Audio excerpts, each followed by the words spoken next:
Hello, my name is Cam Hebson, and I am a physician at UAB and Children's of Alabama. I see patients with orthostatic intolerance and postural orthostatic tachycardia syndrome. This video is intended to teach patients about these diagnoses in order to enable understanding and ultimately treatment. Treatment can, of course, be further facilitated through our clinic at UAB. Just call 205-934-3460 to schedule this. We will also have some contact information posted at the end of the video. Finally, this video is not intended to take the place of a true clinic appointment. The specific recommendations should ultimately come from your provider who knows your case individually. We should start with letting you know that the expectation is that patients do improve. This is seen in the medical literature.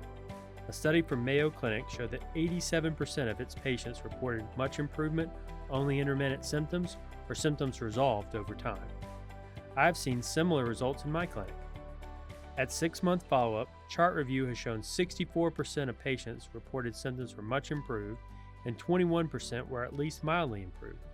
This is our expectation for you as well. So, what are orthostatic intolerance and postural orthostatic tachycardia syndrome?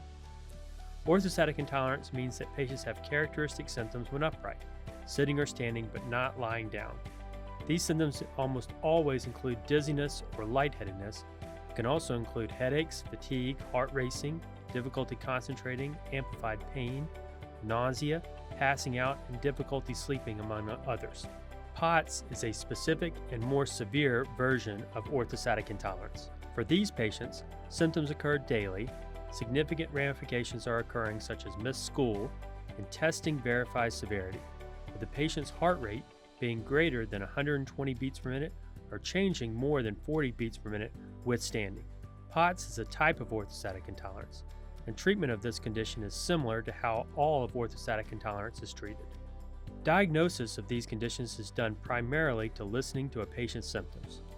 A patient who has frequent positional dizziness, worse with standing and better with lying down, plus some of the other symptoms mentioned, plus quality of life issues as a result, are the patients we see. A tilt table can help with diagnosis, as you can see a patient's heart rate increase during tilting, but is not required for treatment.